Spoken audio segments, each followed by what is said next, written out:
Hanouka chez vous, une émission du grand rabbin Jacques Waknin.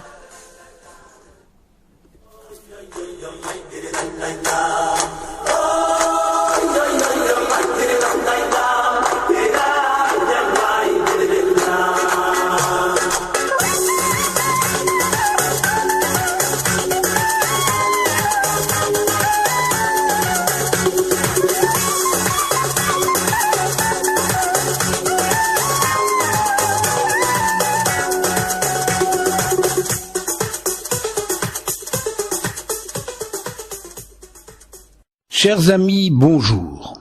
La fête de Hanouka est tellement ancrée dans la tradition, avec ses lumières enchanteresses, que l'on oublie parfois l'enjeu de cette fête.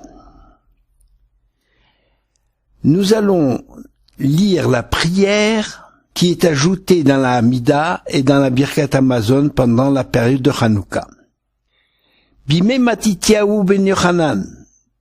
Au temps de Matityahu, fils de Yochanan, grand prêtre, l'Asmonéen, et de ses fils, lorsque s'est élevé le royaume de Yavan contre le peuple d'Israël pour lui faire oublier ta Torah et lui faire transgresser les préceptes de ta volonté, toi, dans ta grande miséricorde, tu les as assistés au temps de leur détresse. Tu as lutté leur lutte, tu as jugé leur jugement. Tu as livré les forts aux mains des faibles, les nombreux aux mains des peu nombreux, les impurs aux mains des purs, les méchants aux mains des justes, et les arrogants aux mains de ceux qui aimaient ta Torah. À toi, tu t'es fait un nom, grand et saint, dans le monde, et à ton peuple Israël, tu as accordé une grande victoire et une délivrance. Ensuite, tes fils sont venus dans le parvis de ta maison, ils ont déblayé ton temple, purifié ton sanctuaire, et ils ont allumé des lumières dans tes saints parvis, et ils instituèrent ces 8 jours de Hanouka pour louer et glorifier ton grand nom. Eh bien, quand on lit ce texte, sans en donner l'arrière-plan, ni évoquer les circonstances de cette victoire, on est réduit au miracle de la fiole d'huile qui réjouit l'imagination, certes, de tout un chacun. Mais la réalité de Hanouka est tout autre. Il ne nous est même pas difficile de l'imaginer, car nous vivons Hanouka presque tous les jours, sans nous en rendre compte. L'on peut se demander par quel miracle nous subsistons encore aujourd'hui. En tant que peuple, considérez le judaïsme aujourd'hui un peu partout dans le monde. Interrogez les statistiques. Vous constaterez que la grande majorité des Juifs sont semblables à ceux que l'on appelait au second siècle avant l'ère courante des Juifs hellènes, des Juifs hellénistiques ou hellénistes. La tradition juive a surtout retenu l'oppression sur le plan religieux qu'exerçaient les Grecs sur les Juifs. Mais de quels Juifs s'agit-il? En fait, il s'agit d'une toute petite poignée de fidèles, les purs, les justes, les amants de la Torah. Car la majorité des Juifs n'avaient pas de quoi se plaindre. Des stades étaient construits un peu partout pour les accueillir. Ils pouvaient s'y adonner au sport, à l'athlétisme, aux jeux corporels, aux compétitions physiques. Chacun avait le loisir de montrer ses biceps, de faire valoir les rondeurs de son corps, puisque l'accès au stade exigeait une tenue des plus légères. Il n'y avait pas de discrimination. Nulle discrimination ne s'exerçait à l'égard des Juifs qui adoptaient les mœurs grecques. Au contraire, on vivait ensemble, on fraternisait même, sur les gradins des théâtres ou bercés par les sons mélodieux d'un concert pour instruments. Instruments à cordes à l'époque. L'art plastique avait de quoi séduire les goûts les plus raffinés. La connaissance du grec était partout répandue chez les Juifs qui appréciaient la littérature et la philosophie des occupants. Il est évident que dans ce contexte, l'observance des rites religieux s'est relâchée et le scepticisme a sapé les bases de la tradition. Il y avait difficilement minyan dans les synagogues qui jadis voyaient une influence considérable. Les jeunes préféraient aller prendre des cours de musique, de monter à cheval, de s'ébattre sur les cours de sport, plutôt que d'étudier la Torah des ancêtres. Les exactions et l'oppression ne s'exerçaient que contre quelques fidèles, des chassidim, des juifs pieux rétrogrades, que l'on disait rétrogrades, qui étaient aveugles dans la fidélité, qui ne comprenaient rien au progrès du modernisme.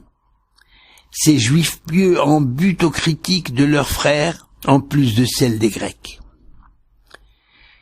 Il faut savoir vivre selon son temps, disaient déjà les hellénistes. La cacheroute, c'était bon du temps du désert et la prière du temps de la misère. Mais à présent, grâce à Dieu, on vit bien.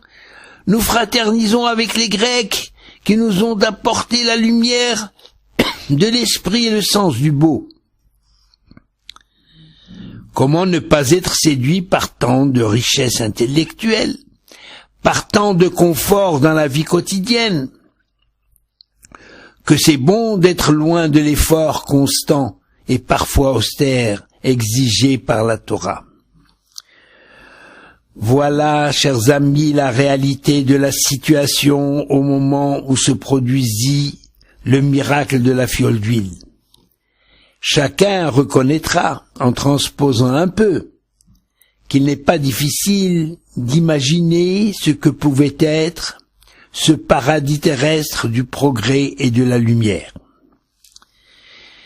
Il faut croire que, comme aujourd'hui, il existait déjà quelques désillusions, que le monde n'était pas aussi beau que voulaient bien le montrer ou le faire croire les Grecs, que l'on sentait déjà d'ailleurs au fait de la grandeur et on sentait déjà le déclin de leur civilisation. Il nous faut reconnaître aujourd'hui que les chassidim, loin d'être rétrogrades, étaient au contraire en avance sur leur temps. Eux voyaient clair, eux devinaient la mort au bout de l'avenue ornée de sculptures admirables et d'arbres aux fruits séduisants pour la vue et agréables à manger. Que sont devenus les Grecs, et leur empire, et leur civilisation? Disparus de la scène de l'histoire comme ils y étaient apparus. Les chassidismes savaient que le chemin de la Torah est ardu, mais combien salutaire. Eux avaient compris qu'il fallait faire violence, parfois aux enfants pour les guider vers l'étude de la Torah, c'est-à-dire ne pas céder à tous leurs caprices et leur administrer des vitamines de vie, enseigner ce qu'est l'effort. Car ceux qui avaient retiré leurs enfants du Talmud Torah, qui ne les ont pas encouragés à fréquenter les lieux de prière et à pratiquer les mitzvot, eh bien ces enfants finissaient par se détourner de la tradition, finissaient par épouser les belles filles grecques et tourner le dos au judaïsme. Les jeunes ont besoin d'idéal de vie. S'ils ne le trouvent pas dans la maison, dans le cadre familial, eh bien ils vont le chercher ailleurs.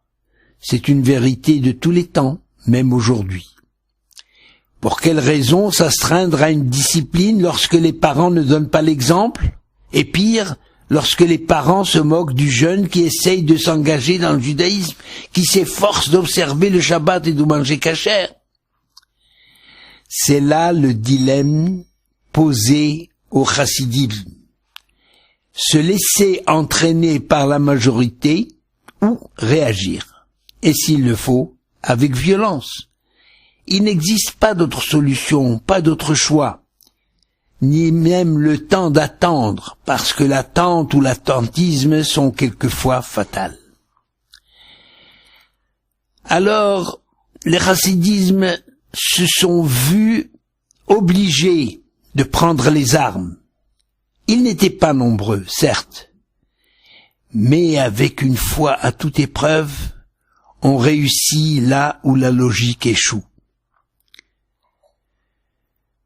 Drôle d'histoire que je raconte là, personne ne l'admettrait, et pourtant, c'est de l'histoire authentique. Une histoire que la plupart des Juifs admettent, au moins ceux qui fêtent encore Hanouka. Qui plus est, ce n'est nullement l'histoire ancienne. Hanouka, c'est nous. Le miracle de la fiole d'huile, c'est nous. Nous qui existons encore, qui avons foi en la vie éternelle, en la vie de l'esprit, qui savons que la vie passe par l'acte, par la mitzvah répétée, par la mitzvah envahissante jusqu'à occuper toute notre pensée et tout notre cœur. Hanouka, c'est la lumière qui annonce au milieu de l'obscurité que tout n'est pas perdu, ou que tout n'est pas encore perdu, que l'espérance d'Israël est grande, que nous rejetons le suicide individuel et collectif. La tradition juive, bien que fêtant un miracle, interdit de fonder sa vie sur le miracle. En somchim al hanes. Curieuse contradiction. On nous demande de croire au miracle, et en même temps, on nous interdit de compter sur le miracle. Ça, c'est la logique implacable de la Torah. Parce que le miracle n'est pas une création ex nihilo. Ça veut dire qu'il n'y a pas de miracle qui vient du néant. Le prophète Élisha n'a pu multiplier les pains que parce qu'il restait un pain et un peu de farine.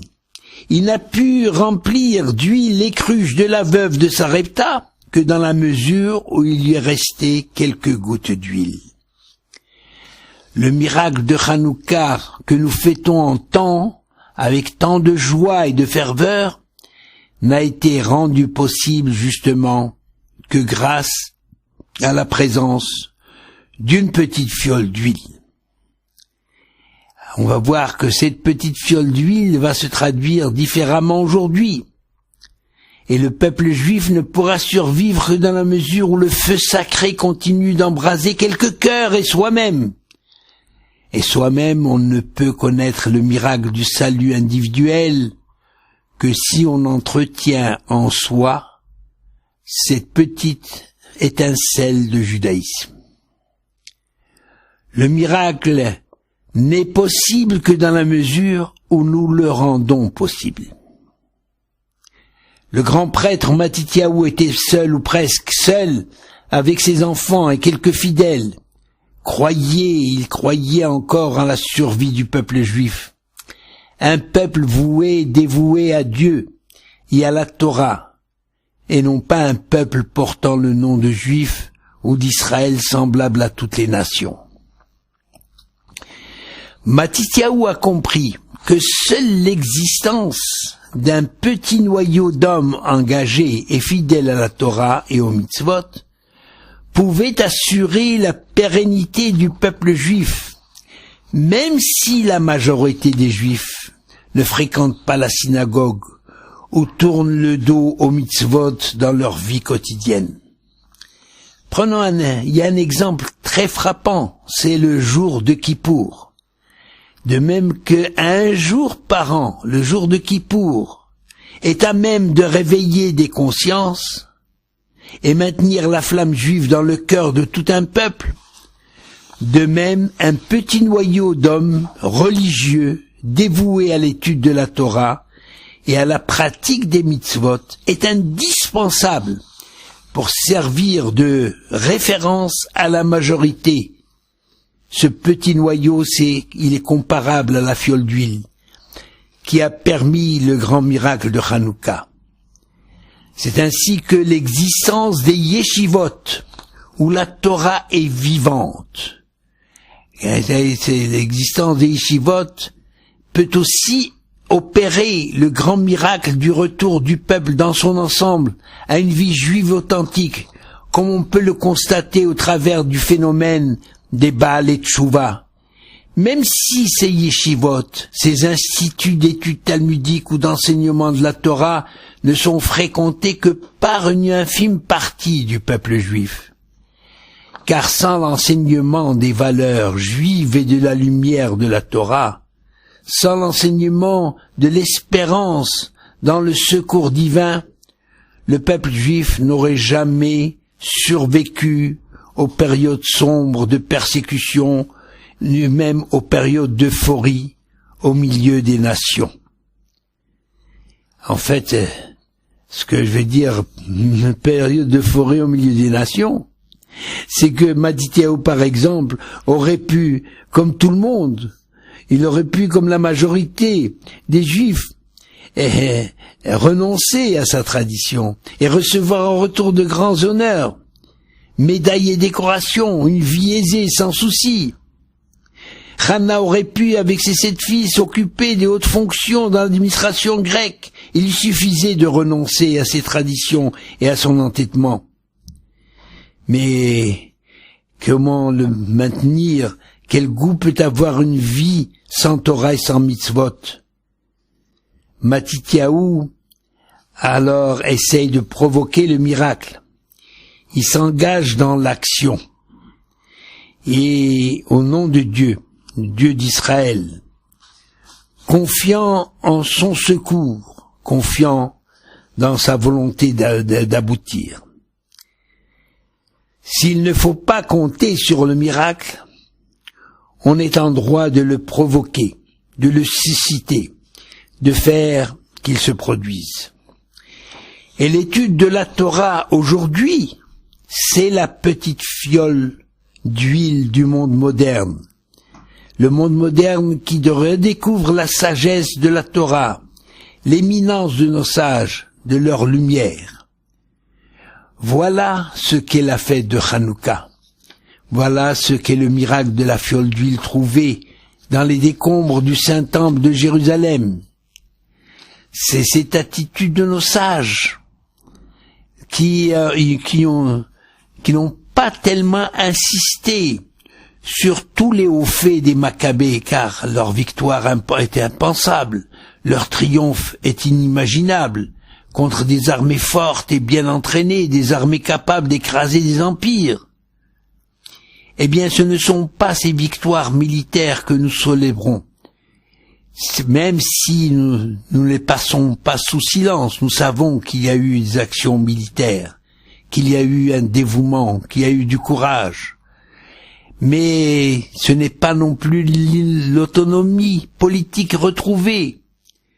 L'État juif était en effet ressuscité sous le glaive des Maccabées, ou grâce au glaive des Maccabées. Les Grecs étaient chassés du pays, la monnaie était frappée avec des lettres hébraïques, elle avait de nouveaux cours dans la contrée, une armée était levée et une administration installée. Mais l'État juif retrouvé n'avait de sens que dans le règne de la Torah et dans l'accomplissement des mitzvot. Toute l'infrastructure du pays n'était qu'un instrument au service de la Torah. Et c'est pour cela que les Hashmonéens ont lutté et qu'ils ont été suivis par le peuple réveillé, dont la conscience a été soutenue et réveillée et éclairée par le miracle de la petite fiole d'huile. On comprend que pour les générations, nos sages aient visé l'essentiel, à savoir la raison d'être du juif et son combat et la raison d'être de son combat et de son espérance. Chag Sameach, Shabbat Shalom.